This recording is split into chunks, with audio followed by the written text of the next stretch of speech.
What's good, everybody? This is Tamiya Robles. I am a credit repair expert. I am the owner of Fix My Credit Now, 850.com, host of this podcast, Coast to Coast Credit. Welcome. We're now into the second part of understanding RentGrow reports. We just got finished going over a denied applicant's credit report through RentGrow, and now I'm going to show y'all what your rights are per RentGrow.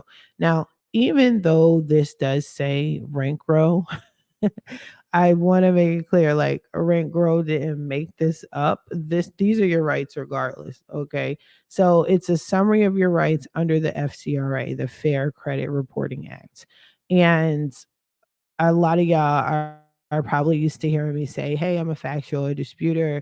And if you don't know what that means, I will be sure to say that often just so I'm not confusing y'all. But you have rights under the FCRA. And part of those rights are the information that is on your credit report has to follow the rules and guidelines under the FCRA.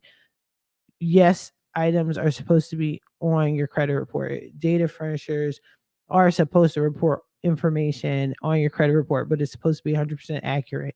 It can't be off a beat at all. It's one account. Everything should be the same across the board with everyone.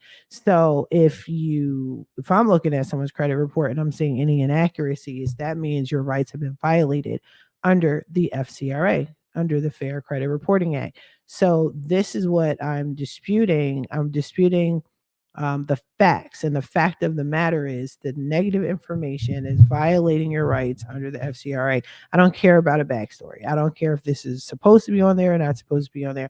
I don't care if Ray and them went into your account and did whatever. I don't care about nothing. None of that. I care about is this information that is reporting on your credit report violating your rights, yes or no? And then I see that it is, and I find all the inaccuracies and I put it in a dispute letter and I contact the bureaus and say, hey, listen, I'm not going back and forth with them people. Right? These accounts are violating, remove it. All right. So that's who the FCRA is. That's what it is. And they, you have your rights under them. So just wanted to show you what they are. So here's a little snippet. When you apply for an apartment complex, if that or with a landlord, it doesn't have to be complex, any um, property management company, whoever uses RentGrow that you're trying to rent from, when they use RentGrow, you're supposed to get all of this. You're supposed to get your rights. You're supposed to get the results. You're supposed to get protection, like something explaining how to protect yourself from identity theft. You're supposed to get all of this information, and this is what it looks like. So there's the summary. The Federal Fair Credit Reporting Act, or the FCRA, promotes the accuracy. So always keywords, people. Promotes the accuracy. So it's promoted, but it's not always practiced. And that's not because of the FCRA, it's because of the data furnishers. But the FCRA promotes accuracy, fairness, and privacy of information in the files of consumer reporting agencies. There are many types of consumer reporting agencies, including credit bureaus and specialty agencies, such as agencies that sell information about check writing histories, medical records, rental history records. If you want to know more information about that, I'll put a link up to this video where I go over all 63 credit bureaus, and it's all in there. Here is a summary of your major rights under the FCRA. For more information, including information about additional rights, go to www.consumerfinance.gov/learn more, or you can write to them. That's their information right here in bold.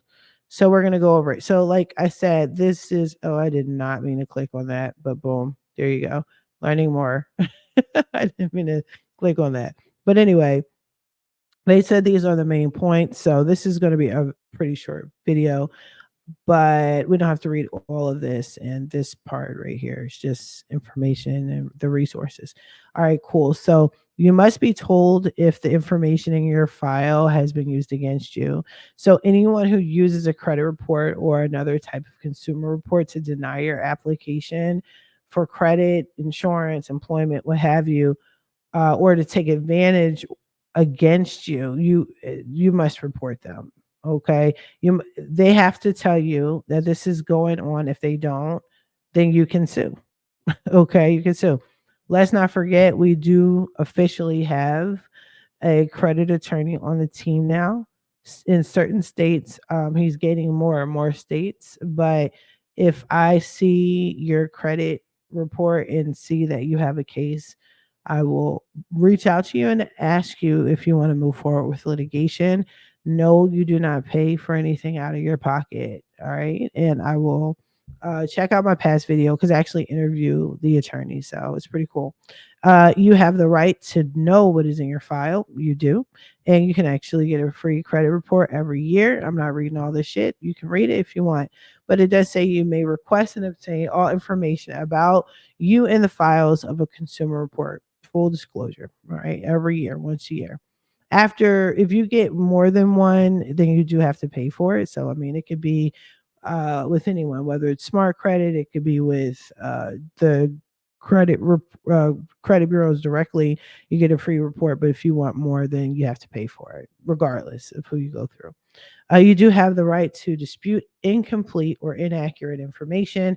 If you identify information in your file that is incomplete, inaccurate, and report it to consumer agency, the agency must investigate unless your dispute is frivolous. What they mean by frivolous, just so we're claro, is if you keep disputing the same thing over and over and over again, they're going to, they, meaning the credit bureaus, are going to deem your dispute as frivolous. You do not want that to happen. And I know you're going to be like, but it's just one or two accounts or what have you, or it's this particular account. They're mad wrong. They know better. Trust me, I get it because I do this all the time. I haven't gotten a frivolous response back yet because it's the way I dispute the same item. It's the way I dispute it. So if you're saying the same thing over and over and over again, on one or two accounts or the same account, then they're going to deem it as frivolous. And the credit bureaus will put you in a little special file that you do not want to be in because it's hard as hell to get out. And then you kind of got to like reset everything. Don't dispute anything with the credit bureaus for a while and then kind of like do a reset. And it's just a waste of time. But you do have the right to dispute. Just make sure it's not frivolous. The consumer reporting agencies must correct or delete inaccurate, incomplete, or unverifiable information. So that's the whole battle. That's what I do. This is what I fight for on your behalf, this crap right here. So that's what makes me a factual disputer. It's telling you that 30 days, so on and so forth. Consumer reporting agencies may not report outdated negative information. So in the first part, I showed you how the denied applicant had two inquiries, which is a negative against your credit report, and they were outdated. It's not supposed to be there. Okay. So in most cases, a consumer reporting agency may not report negative information that is more than 7 years old or bankruptcies. But you know what? Inquiries over 2 years old, they also need to state that, make that abundantly clear, because inquiries are not a positive on a credit report. Because when an inquiry goes on your credit report, what do you think happens to your credit score? It drops by 2 to 3 points per. So if it gets removed, what do you think happens to your credit score? Boom. It increases 2 to 3 points per. So that is a negative. So get that shit off, and they need to say that. But for example, they're right. If an account is over 7 years old or bankruptcy is over the 7 to 10 year limit and it's still on there, that's a negative. That's a violation of your rights under the FCRA. Okay. Access to your file is limited. A consumer reporting agency may provide information about you only to people with a valid need. So not everybody needs to know your business. And I say that too for all my bankruptcy people. A lot of y'all like my videos when it comes to the bankruptcy, and it's really informative to y'all, and I love that. but some people are scared to file for bankruptcy because they don't want everybody to know that they filed for bankruptcy. So this really helps. Like, this should bring some sort of peace to you. Everybody doesn't have to know your business. It's only those that are specifically looking for it, entities that are specifically looking for it. Like, let's say you're trying to get a house and you're under a bankruptcy. They have to look for something like that. All right. If you're trying to get a car, they don't need to look for a bankruptcy. To my knowledge, I don't sell cars. I don't give out loans for cars, but I've seen people who have bankruptcies on their credit report get brand new cars all the time. So, like, they don't look for that. You understand? So don't worry about it. It's cool, but not it's supposed to be limited. Your credit report, who can see it, is supposed to be limited. Okay. You must give consent for reports to for reports to be provided to employers. That goes without saying. All right. So a consumer reporting agency can't just give out information about you to an employer or a potential employer without your consent. All right. So also another one, you may limit pre-screened offers of credit and insurance you get based on information in your credit report. You may seek damages from violators. So again, we now officially have Shiva Baxkar as our credit attorney. All right, we got y'all. So if I see something that is violating your rights and it's for whatever reason, I feel that it would best be handled by Shiva. I'm referring you. I'm going to ask your permission, but I'm going to have him review it and see if he can take on the case.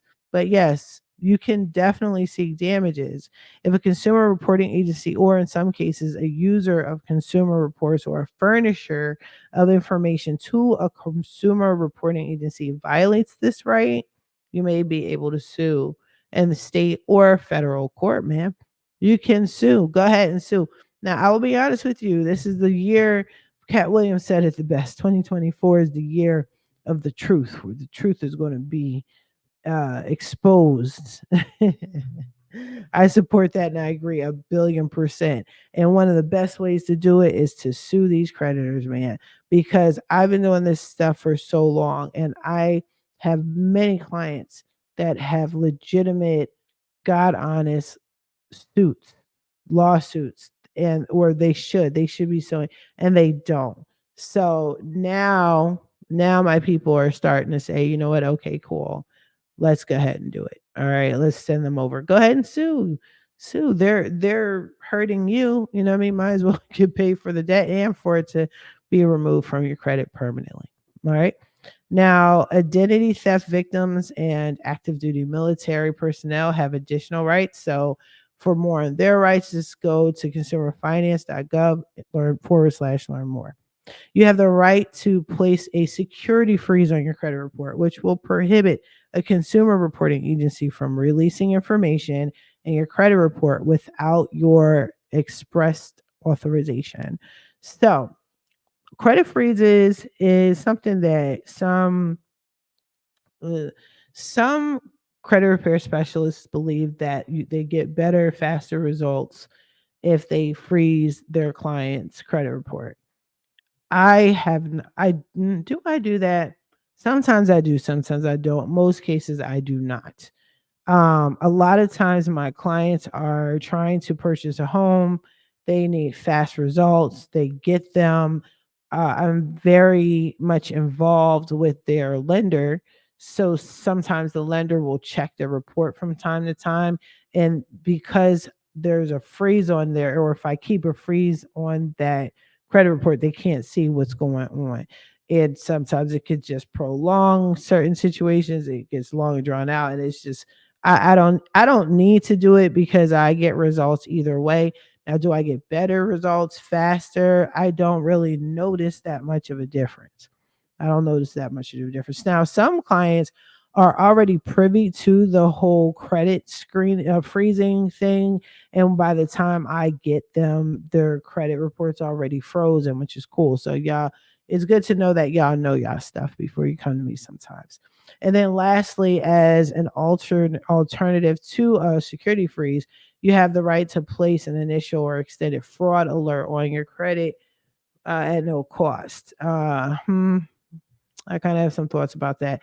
An initial fraud alert is a 1 year alert that is placed on a consumer's file credit file. Upon seeing a fraud alert displayed on a consumer's file, a business is required to take steps to verify the consumer's identity before extending the credit. If you are a victim of identity theft, you are entitled to an extended fraud alert, which is a fraud alert lasting 7 years. Now, I'm going to be honest with y'all. That's really cool. I mean, that's what's up, right? The thing that I noticed is that I knew a couple people who did have like that 7 year thing, fraud alert. Their score dropped. Their score was trash. It was just mad trash. That's what to my understanding. I do have clients that already have a fraud alert. Some people just put fraud alerts on there just for the sake of having fraud alert. Don't just start doing stuff, people. Understand what a fraud alert is. Understand what uh freaking freezing your credit report is, what it looks like, how to do it.